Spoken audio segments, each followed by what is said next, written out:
حضرت سلیمان بن داؤد علیہ السلام بیت المقدس سے یمن جاتے ہوئے وادی غل یعنی چونٹیوں کی وادی سے گزرے۔ جب لوگوں کو پیاس محسوس ہوئی تو حضرت سلیمان علیہ السلام نے ہدہد کو طلب فرمایا۔ اس وقت آپ کے ساتھ صرف ایک ہی ہدہد تھا۔ کلنگ کو بلوا کر آپ نے اس سے ہدہد کے بارے میں دریافت کیا۔ کلنگ تمام پرندوں کا سردار تھا۔ اس نے اپنی لا علمی کا اظہار کیا اور کہہ دیا، میں نے تو اس کو کوئی حکم نہیں دیا، یعنی کسی کام پر مامور نہیں کیا۔ حضرت سلیمان علیہ السلام کو ہدہد کی تلاش اس لیے تھی کہ وہ اپنی منقار زمین پر لگا کر اور زمین کھود کر یہ بتا دیتا کہ پانی زمین کے اندر کتنی دور ہے اور کتنے فاصلے پر ہے۔ ہدہد اسی کام کے لیے مخصوص تھا۔ جب اس کو پانی کی تلاش کا حکم دیا جاتا تو پہلے وہ ہوا میں اڑتا، پھر کچھ دیکھ کر اسی خطۂ زمین پر ٹوٹ کر گرتا جہاں پانی موجود ہوتا، اور پھر وہ اپنی چونچ پانی کے مقام پر رکھ دیتا۔ اس طرح وہ پانی کے مقام کی نشاندہی کیا کرتا تھا۔ پھر حضرت سلیمان علیہ السلام جنات کو حکم دیتے اور وہ اس جگہ کو کھود ڈالتے جس کی نشاندہی ہدہد نے کی ہوتی۔ جنات اس جگہ کو جلدی جلدی کھود ڈالتے اور پانی نکل آتا۔ اس کے بعد جنات ہی حوض، تالاب اور بالیاں تیار کر دیتے۔ یہ سب بھر لیے جاتے، علاوہ ازیں مشکیزیں اور پانی کے تمام برتن بھر لیے جاتے۔ اس طرح تمام جانور، جنات اور انسان پانی سے خوب سیراب ہوتے اور پھر کوچ ہو جاتے اور اپنی منزل کی طرف روانہ ہو جاتے۔ غرض ہدہد کا اس وقت کچھ پتہ نہ چلا۔ حضرت سلیمان علیہ السلام کو بہت غصہ آیا اور فرمایا، میں اس کو اس نافرمانی کی سخت سزا دوں گا، اس کے پر نوچ ڈالوں گا تاکہ سال بھر تک پرندوں کے ساتھ نہ اڑ سکے، یا اس کو ذبح کر ڈالوں گا، یا وہ میرے سامنے اپنی غیر حاضری کی کوئی واضح دلیل پیش کرے۔ حضرت سلیمان علیہ السلام کا دستور بھی یہی تھا کہ جب بھی کسی پرندے کو سزا دی جاتی تو اس کے پر اکھاڑ دیتے تھے اور اس کو لنڈدار کر کے چھوڑ دیتے تھے۔ ابھی آپ کو وادی نمل میں ٹھہرے ہوئے کچھ زیادہ دیر نہیں گزری تھی کہ سامنے سے ہدہد آ گیا۔ ہدہد زیادہ دیر غیر حاضر نہیں رہا۔ کسی نے اس کو بتایا کہ حضرت سلیمان علیہ السلام نے تیرے لیے سزا کا حکم سنایا ہے۔ کہنے لگا کہ کوئی استثناء بھی ہے اس سزا میں کیا؟ یعنی اس کی کوئی رعایت ہے یا نہیں؟ کہنے والے نے کہا، ہاں، اگر تو اپنی غیر حاضری کی کوئی واضح دلیل پیش کر دے گا تو سزا سے بچ سکتا ہے۔ ہدہد حضرت سلیمان علیہ السلام کے سامنے جا کر کھڑا ہو گیا اور تعظیماً سجدہ کیا، کیونکہ پہلی امتوں میں تعظیماً سجدہ کرنا جائز تھا۔ ہدہد بولا، آپ کی سلطنت دائم و قائم رہے، اللہ آپ کو عمر ابدی عطا فرمائے۔ اس کے بعد چونچ سے زمین کو ریدنے لگا اور حضرت سلیمان علیہ السلام کی طرف اشارہ کر کے کہا کہ میں ایک ایسی چیز معلوم کر کے آیا ہوں جس کی آپ کو خبر نہیں ہے، وہ آپ کے احاطہ علم سے باہر ہے، اور وہ یہ ہے کہ سرزمین سبا سے میں ایک یقینی خبر لایا ہوں۔ حضرت سلیمان علیہ السلام نے دریافت کیا، وہ کیا خبر ہے؟ ہدہد نے عرض کیا کہ میں نے وہاں ایک عورت کو حکمران پایا جس کا نام بلقیس بنت ابی سرا ہے۔ اس کو قدرت نے ہر چیز عطا کی ہے۔ اس کے پاس علم ہے، مال ہے، لشکر ہے اور قسم قسم کے گھوڑے ہیں۔ اس کے پاس ایک بہت بڑا تخت ہے، وہ تخت بہت خوبصورت ہے، اس کی بلندی 30 گز اور چوڑائی 80 گز ہے۔ طرح طرح کے جواہر اور موتی اس تخت میں جڑے ہیں، لیکن بلقیس اور اس کی قوم کو اللہ کے سوا سورج کو سجدہ کرتے ہوئے میں نے دیکھا ہے۔ یہ دین مجوسیوں اور آتش پرستوں کا ہے۔ شیطان نے ان کو دھوکے میں ڈال رکھا ہے اور راہ راست سے ان کو ہٹا دیا ہے، وہ اسلام سے ناآشنا ہیں۔ یہ باتیں سن کر حضرت سلیمان علیہ السلام نے ہدہد سے فرمایا کہ پہلے تم پانی تو تلاش کرو، اس کے بعد ہم تمہاری بات پر غور کریں گے کہ تم سچ کہتے ہو یا غلط۔ اور یہ حکم ملتے ہی ہدہد نے پانی تلاش کر کے جگہ بتا دی۔ سارے لشکر نے سیراب ہو کر پانی پیا اور سب کی ضرورت پوری ہو گئی۔ تب حضرت سلیمان علیہ السلام نے ہدہد کو دوبارہ طلب فرمایا اور خط لکھ کر اسے سر بمہر کیا اور ہدہد کو دیکھ کر فرمایا، اس خط کو لے جا اور اہل سبا کے پاس پہنچا دے اور ان کے جواب کا بھی انتظار کرنا۔ حضرت سلیمان علیہ السلام نے خط میں لکھا تھا، بسم اللہ الرحمن الرحیم، یہ خط سلیمان ابن داؤد کی جانب سے ہے۔ میں تم کو جتا دینا چاہتا ہوں کہ تم مجھ پر برتری اور بڑائی کے خواستگار نہ بنو، یعنی میری اطاعت کرنے میں اپنی بڑائی کو رکاوٹ نہ بناؤ، اور تم سب فرما بردار بن کر یعنی مصالحت کے رنگ میں میرے پاس آؤ۔ اگر تم جنات میں سے ہو تو تم میرے خدمتگار ہو، کیونکہ قوم جنات میری تابع ہے، اور اگر انسانوں میں سے ہو تو تم پر میرے حکم کا سننا اور اسے ماننا لازم ہے۔ ہدہد یہ خط لے کر دوپہر کو بلقیس کے محل میں پہنچا۔ بلقیس اپنے محل میں سو رہی تھی۔ محل کے تمام دروازے بند ہو چکے تھے، کوئی اس کے پاس نہیں پہنچ سکتا تھا۔ پہرے والے محل کے گرد پہرا دے رہے تھے اور اس کی قوم کے 12,000 جنگجو سوار نگرانی کے لیے اس کی فوج میں موجود تھے۔ ان 12,000 جنگجو سواروں میں سے ہر ایک جوان 1,00,000 جوانوں پر حاکم تھا۔ عورتوں اور بچوں کا ان میں شمار نہیں تھا۔ ہفتہ میں ایک دن قوم کے معاملات اور ملکی مہمات کا فیصلہ کرنے کے لیے بلقیس باہر نکلتی تھی۔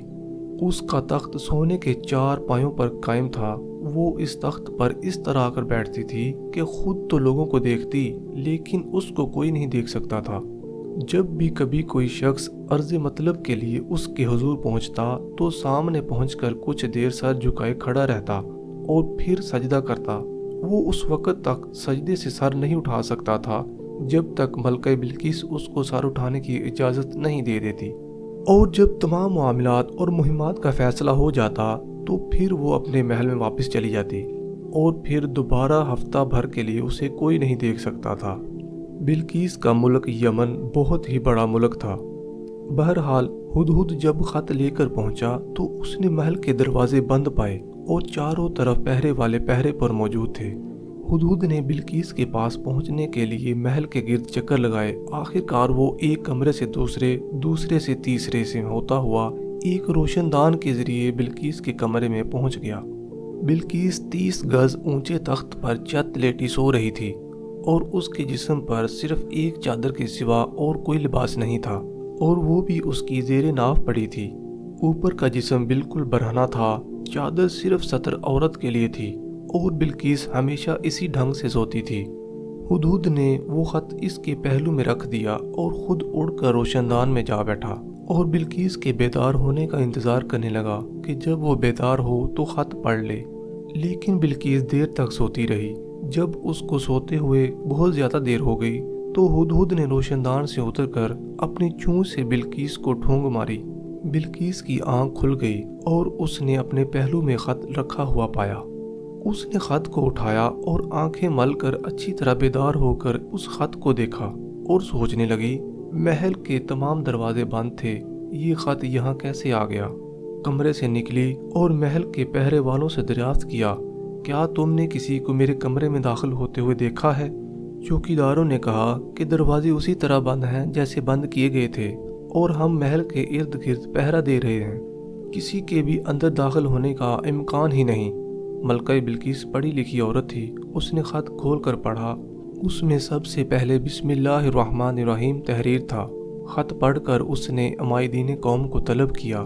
جب وہ سب جمع ہو گئے تو اس نے کہا، ایک عزت والا خط مجھے پہنچایا گیا ہے، یعنی ایک شاہی مکتوب سربا مہر مجھے ملا ہے۔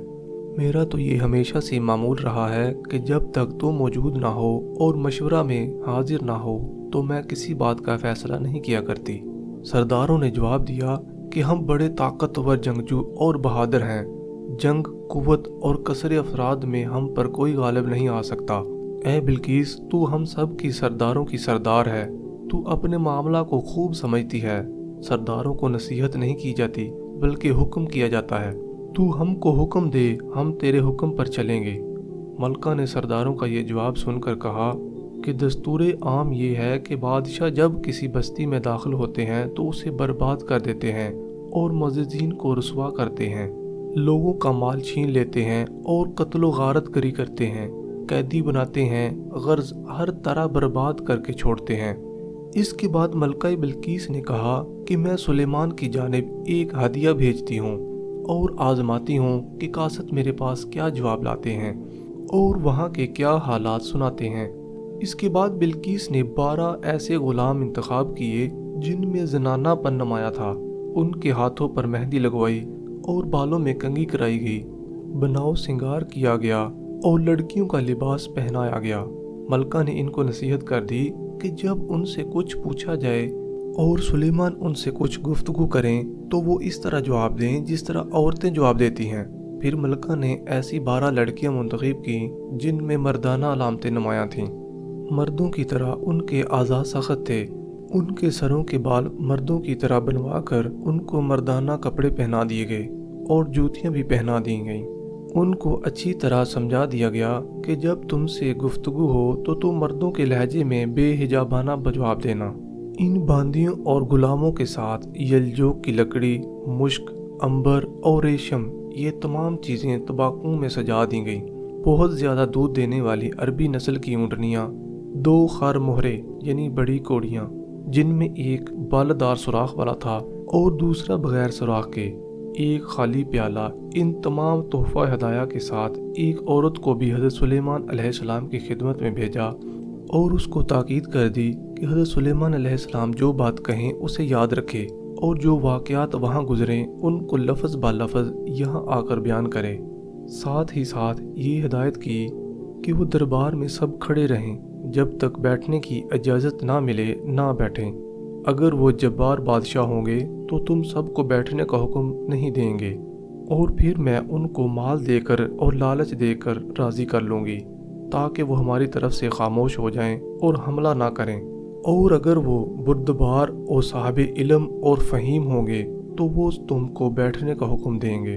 ملکہ سبا نے اس عورت کو تاکید کر دی کہ وہ حضرت سلیمان علیہ السلام سے کہے کہ سوراخ والے خر مہرے یعنی بڑی کوڑی میں کسی جن اور انسان کی مدد کے بغیر دھاگا پرو دے، اور بغیر سوراخ کے خر مہرے میں لوہے اور جن و انس کی مدد کے بغیر سوراخ کر دے۔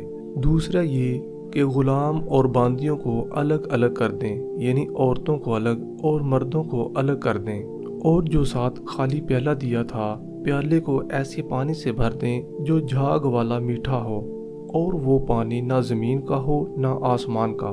اس کے ساتھ 1000 علمی سوالات پر مشتمل خط دیا۔ الغرض یہ سب لوگ تحفے اور ہدیے لے کر روانہ ہوئے۔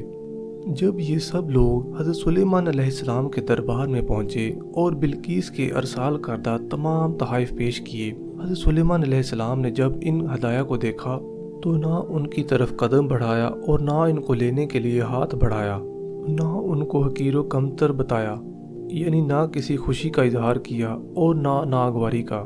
قاصدوں نے آپ کی طرف سے کسی ایسی بات کا مشاہدہ نہیں کیا جس نے ان کو تحفوں کی قبولیت یا عدم قبول کا اندازہ ہوتا۔ البتہ آپ نے اپنا سر آسمان کی طرف اٹھایا اور قاصدوں کی طرف دیکھ کر فرمایا، زمین بھی اللہ کی ہے اور آسمان بھی۔ اس نے آسمان کو بلند کیا اور زمین کو بچھایا، لہذا جو چاہے کھڑا رہے اور جو چاہے بیٹھ جائے، اور سب کے بیٹھنے کی اجازت دے دی۔ ملکہ بلقیس کی نمائندہ اور میر کارواں خاتون دونوں خرمہرے لے کر حضرت سلیمان علیہ السلام کے حضور میں پیش ہوئیں اور کہا، ملکہ بلقیس نے استدعا کی ہے کہ جن و انس کی تدبیر کے بغیر سوراخ والے خرمہرے میں دھاگا آر پار پرو دیں اور دوسرے خرمہرے میں لوہے اور جن و انس کی مدد کے بغیر آر پار سوراخ کر دے۔ اس کے بعد اس نے پیالہ پیش کیا اور کہا، ملکہ نے درخواست کی ہے کہ اس کو ایسے جھاگدار میٹھے پانی سے بھر دیں جو نہ زمین کا ہو اور نہ آسمان کا۔ اس کے بعد غلاموں اور باندیوں کو پیش کر کے درخواست کی کہ عورتوں کو الگ اور مردوں کو ان سے الگ الگ فرما دیں۔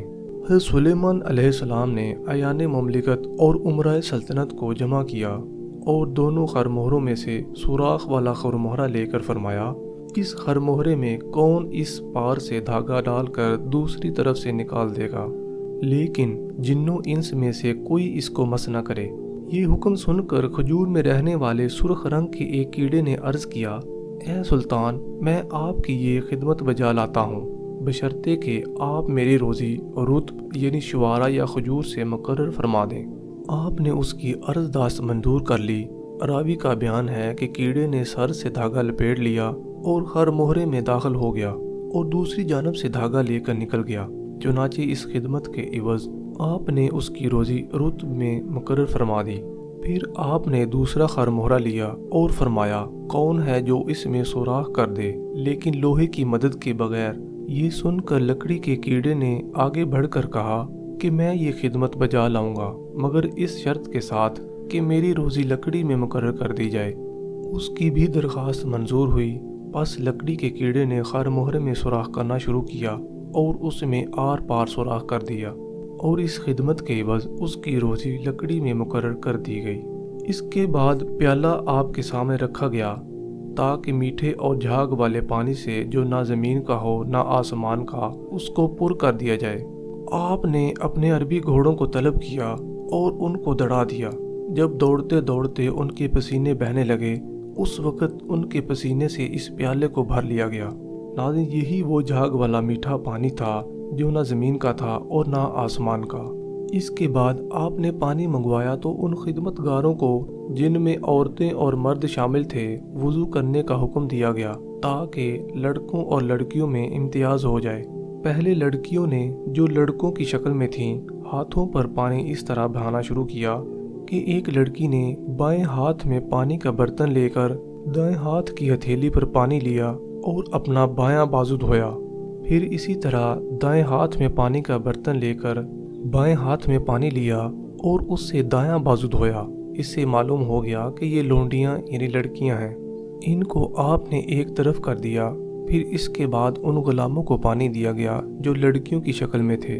انہوں نے پہلے دایاں ہاتھ دھویا اور اس کے بعد بایاں، جس سے پتہ چل گیا کہ یہ مرد غلام ہیں۔ ان کو بھی الگ کر دیا گیا۔ یہ تعداد میں 12 تھے۔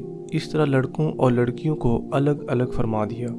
پھر سوالات پر غور فرما کر آپ نے بلقیس کے 1000 سوالات کے جوابات دے دیے۔ پھر آپ نے بلقیس کے ہدیوں کو واپس کر دیا اور پیغام رساں عورت سے فرمایا، کیا تم لوگ مال سے میری مدد کرنا چاہتے ہو؟ حالانکہ اللہ تعالیٰ نے جو حکومت اور نبوت مجھے عطا فرمائی ہے وہ اس مال سے کہیں بہتر ہے جو اللہ تعالیٰ نے تم کو دیا ہے۔ مجھے اس مال سے کیا خوشی ہو سکتی ہے؟ تمہارے ہدیے تمہارے ہی لیے باعث مسرت ہو سکتے ہیں۔ پھر بلقیس کے نام ایک خط لکھ کر ہدہد کو دیا کہ یہ خط بلقیس تک پہنچا دے۔ ہم ان پر ضرور ایسی فوجوں سے حملہ کریں گے جس کے مقابلہ کی ان میں طاقت نہیں ہے، اور ان کو ذلیل و خوار کر کے سبا سے نکال دیں گے اور زیادہ ذلیل و خوار ہوں گے۔ ہدہد حضرت سلیمان علیہ السلام کا خط لے کر دوبارہ بلقیس کے پاس پہنچا۔ بلقیس نے خط پڑھا۔ اس اثنا میں قاصد بھی لوٹ آئے۔ انہوں نے حضرت سلیمان علیہ السلام کا واقعہ اور تحفہ ہدایہ کے سلسلہ میں آپ نے جو کچھ فرمایا تھا اور لوٹا کر جو جواب دیا تھا وہ سب بلقیس کو سنایا۔ اس وقت بلقیس نے اپنے قوم سے کہا کہ یہ حکم ہم پر آسمان سے نازل ہوا ہے، اس کی مخالفت مناسب نہیں اور نہ اس کی مخالفت کی ہم میں طاقت ہے۔ پھر ملکہ سبا اپنے تخت کی حفاظت کی طرف متوجہ ہوئی اور اس کو 7 کمروں میں بند کر دیا اور اس پر پہرے والے مقرر کر دیے اور سلیمان کی خدمت میں روانہ ہو گئی۔ ہدہد نے فوراً حضرت سلیمان علیہ السلام کی خدمت میں حاضر ہو کر اطلاع دے دی کہ بلقیس آپ کی طرف آ رہی ہے۔ حضرت سلیمان علیہ السلام نے عمائدین سلطنت کو جمع کر کے فرمایا کہ سردارو، اس سے پہلے کہ بلقیس ایک فرمان پذیر کی حیثیت سے میرے پاس پہنچیں، ان کا تخت میرے پاس کون لا سکتا ہے؟ کیونکہ صلح ہو جانے کے بعد ان کے تخت کو لینا جائز نہیں ہوگا۔ عمرہ نامی ایک تندخو اور غضبناک جن نے عرض کیا کہ آپ اپنے اجلاس عدالت سے نہ اٹھنے پائیں گے کہ اتنے عرصہ میں بلقیس کا تخت میں یہاں لا حاضر کروں گا۔ حضرت سلیمان علیہ السلام کی مجلس عدالت صبح سے دوپہر تک رہتی تھی، اور اس جن نے کہا، مجھ میں اس تخت کو اٹھانے کی طاقت ہے، میں طاقتور بھی ہوں اور امانت دار بھی ہوں۔ جو سونا چاندی اور جواہرات اس تخت میں لگے ہیں میں ان میں خیانت نہیں کروں گا، اور آپ آگاہ ہیں کہ حد نظر میرا ایک قدم ہے، اس لحاظ سے میں اتنے وقت میں یقیناً تخت آپ کی خدمت میں حاضر کر دوں گا۔ مگر حضرت سلیمان علیہ السلام نے فرمایا کہ میں تو اس سے بھی کم وقت میں تخت یہاں چاہتا ہوں۔ یہ سن کر ایک شخص جس کو کتاب اللہ کا کچھ علم تھا اور اللہ کے اسم اعظم یا حی یا قیوم سے وہ آگاہ تھا، عرض کی کہ میں اپنے رب سے دعا کروں گا اور اس کی طرف رجوع لاؤں گا، اپنے رب کی کتاب پر غور کروں گا، تو امید ہے کہ آپ کی نظر کی واپسی یعنی پلک جھپکتے ہی اس تخت کو آپ کی خدمت میں حاضر کر دوں۔ اس شخص کا نام آصف بن برکھیا بن شیعہ تھا۔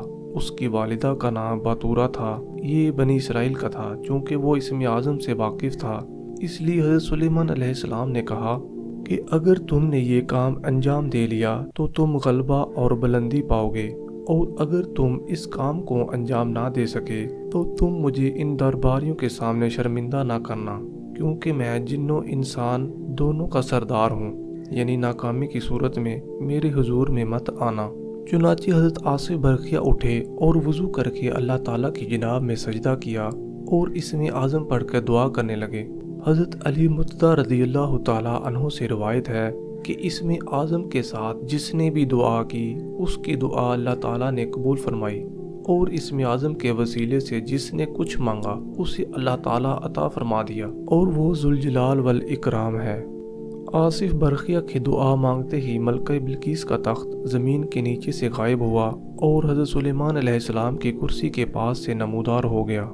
جب تخت حاضر ہو گیا تو جنات نے کہا کہ واقعی آپ کے صحابی آصف برقیہ تخت کو لانے کی تو قدرت رکھتے ہیں، لیکن وہ ملکہ سبا کو نہیں لا سکتے۔ حضرت آصف نے حضرت سلیمان علیہ السلام سے عرض کیا کہ حکم ہو تو میں ملکہ سبا کو بھی لا سکتا ہوں۔ اس کے بعد حضرت سلیمان علیہ السلام کے حکم سے ایک شیش محل تیار کیا گیا اور اس کے نیچے پانی جاری کیا گیا، اس میں مچھلیاں چھوڑ دی گئیں۔ شیشہ کی صفائی کی وجہ سے فرش کے اوپر سے پانی اور مچھلیاں صاف نظر آتی تھیں۔ پھر حکم کے بموجب حضرت کی کرسی محل کے وسط میں رکھ دی گئی اور مصاحبین کی کرسیاں بھی بچھا دی گئیں۔ خود آپ بھی تشریف فرما ہو گئے۔ ترتیب یہ تھی کہ حضرت کی کرسی کے قریب آدمیوں کی، اس کے بعد جنات کی، اور اس کے بعد شیاطین کی نشست تھی۔ حضرت سلیمان علیہ السلام کی نشست کا یہی طریقہ ہوتا تھا، اور جب آپ کہیں سفر میں تشریف لے جانا چاہتے تو آپ اپنی کرسی پر اور مصاحبین اپنی اپنی کرسیوں پر بیٹھ جاتے اور پھر ہوا کو حکم دیتے، وہ سب کو اٹھا کر فضا میں لے جاتی، اور جب زمین پر چلنے کا قصد ہوتا تو حسب الحکم ہوا سب کو زمین پر لے آتی اور آپ زمین پر چلتے۔ حضرت سلیمان علیہ السلام کی مجلس ایسی ہی ہوتی تھی جیسی اس زمانے کے بادشاہوں کی تھی۔ الغرض جب مجلس کی نشست درست ہو گئی تو حضرت سلیمان علیہ السلام نے آصف برقیہ کو بلقیس کے لانے کا حکم دیا۔ آصف نے دوبارہ سجدے میں گر کر دوبارہ اسم اعظم یا حی یا قیوم پڑھ کر اللہ سے دعا مانگی۔ دعا کرتے ہی بلقیس سامنے آ موجود ہوئیں۔ حضرت سلیمان علیہ السلام نے بلقیس کو اپنے سامنے دیکھ کر فرمایا کہ یہ میرے رب کی مہربانی ہے، وہ مجھے اس امر میں آزمانا چاہتا ہے کہ مجھے جو حکومت دی گئی ہے اس کا شکر ادا کرتا ہوں، یا اپنے اس ماتحت کے علم کو دیکھ کر جو علم مجھ سے افضل ہے اس نعمت کی ناشکری کرتا ہوں۔ علم میں افضل سے اشارہ آصف برقیہ کی طرف ہے۔ حقیقت یہی ہے کہ اگر کوئی شکر کرے گا تو اسی کو فائدہ ہوگا، اور ناشکری کرے گا تو اس میں خدا کا کچھ نقصان نہیں ہے۔ وہ تو بے نیاز اور کریم ہے، وہ سزا دینے میں جلدی نہیں کرتا۔ جب جنات کو یہ خبر ہوئی کہ بلقیس آ گئی ہیں تو ان کو یہ خطرہ لاحق ہوا کہ کہیں حضرت سلیمان علیہ السلام بلقیس سے نکاح نہ کر لیں۔ اگر ایسا ہو گیا تو بلقیس قوم جنات کے تمام واقعات حضرت سلیمان علیہ السلام کو بتا دے گی۔ کیونکہ بلقیس کی ماں ایک پری تھی، اس لیے اس کو جنات کے بارے میں تمام باتوں کا علم تھا۔ بلقیس کی ماں کا نام امیرہ تھا اور وہ جنات کی ملکہ تھی، لہٰذا جنات بلقیس کی عیب جوئی کرنے لگے تاکہ حضرت سلیمان علیہ السلام اس سے نفوذ ہو جائیں۔ بس وہ کہنے لگے حضرت والا بلقیس کوتاہ عقل ہے اور اس کے پاؤں گدھے کے سموں کی مانند ہیں، اور حقیقت بھی یہی تھی کہ بلقیس کے پاؤں کج تھے اور ان کی پنڈلیوں پر بال تھے۔ یہ سن کر حضرت سلیمان علیہ السلام نے بلقیس کے عقل و فہم کا امتحان لینا چاہا اور ان کے پاؤں بھی دیکھنا چاہے۔ اس کا انتظام یہ کیا تھا کہ شیش محل کے نیچے آپ نے پانی بھروا دیا تھا اور اس میں مینڈکیاں اور مچھلیاں چھڑوا دی تھیں۔ بلقیس کی دانش کے امتحان کے لیے آپ نے ان کے تخت میں کچھ تبدیلیاں کر دی تھیں۔ جب بلقیس محل تک پہنچ گئیں تو ان سے کہا گیا کہ محل کے اندر داخل ہوں۔ جب بلقیس نے محل کے اندر نظر ڈالی تو ان کو وہاں پانی کا گمان ہوا۔ ان کو ڈر ہوا کہ شاید مجھے ڈبونے کا انتظام کیا گیا ہے۔ اگر موت کا کوئی اور طریقہ ہوتا تو اچھا تھا، یعنی سلیمان مجھے اور کسی طرح مار ڈالتے۔ بہرحال بالآخر آگے بڑھنے کے لیے اپنی پنڈلیوں سے کپڑا اٹھایا تو ان کی پنڈلیوں پر بال نظر آئے۔ باقی بدن کے لحاظ سے بلقیس بہت حسین اور خوبرو تھی، اور جو کچھ ان کے بارے میں جنات نے کہا تھا وہ ان ایوب سے بہت دور تھیں۔ کسی نے کہا یہ شیش محل ہے، اس میں غبار کا کوئی نشان نہیں ہے، یہ ایسا چکنا ہے جیسے امرد جس کے رخسار پر بال نہ ہوں۔ اس محل کی چھت، زمین اور دیواریں سب شیشہ کی ہیں۔ بلقیس حضرت سلیمان علیہ السلام کی طرف روانہ ہوئیں۔ حضرت سلیمان علیہ السلام ان کی پنڈلیوں پر بال دیکھ چکے تھے اور آپ کو وہ بھی بھلے لگے تھے۔ جب بلقیس حضرت سلیمان علیہ السلام کے سامنے پہنچی تو بار بار اپنا تخت دیکھتی تھیں۔ ان سے دریافت کیا گیا کہ کیا تمہارا تخت بھی ایسا ہی ہے؟ انہوں نے تخت کو دیکھ کر کچھ پہچانا کچھ نہ پہچانا۔ وہ دل میں کہنے لگیں، وہ تخت یہاں کیسے پہنچ گیا؟ وہ تو 7 کمروں کے اندر بند ہے اور اس کی نگرانی کے لیے چوکیدار بھی موجود ہیں۔ غرض کچھ پہچانا کچھ نہیں پہچانا، کوئی قطعی فیصلہ نہ کر سکیں، اور کہا کہ ایسا معلوم ہوتا ہے گویا وہی ہے۔ حضرت سلیمان علیہ السلام نے کہا، ہم کو اس سے پہلے ہی خبر دے دی گئی تھی اور ہم اس سے پہلے اللہ کے فرمانبردار بن گئے تھے۔ بلقیس اسلام لانے سے قبل مجوسی مذہب کی پیرو تھیں۔ بلقیس کہنے لگی، میں نے خود اپنے اوپر ظلم کیا، یعنی میں نے خواہ مخواہ حضرت سلیمان علیہ السلام کے بارے میں بدگمانی کی کہ مجھے ڈبو دیں گے، اور یہ بھی مراد ہو سکتی ہے کہ میں نے آفتاب پرستی کر کے اپنے اوپر ظلم کیا، اب میں سلیمان کے ساتھ اللہ کی فرمانبردار بنتی ہوں۔ اس طرح وہ اللہ تعالیٰ پر ایمان لے آئیں۔ حضرت سلیمان علیہ السلام نے ان سے نکاح کر لیا، ان کے پنڈلیوں کے بال صاف کرنے کے لیے نورہ تیار کرنے کا حکم دیا۔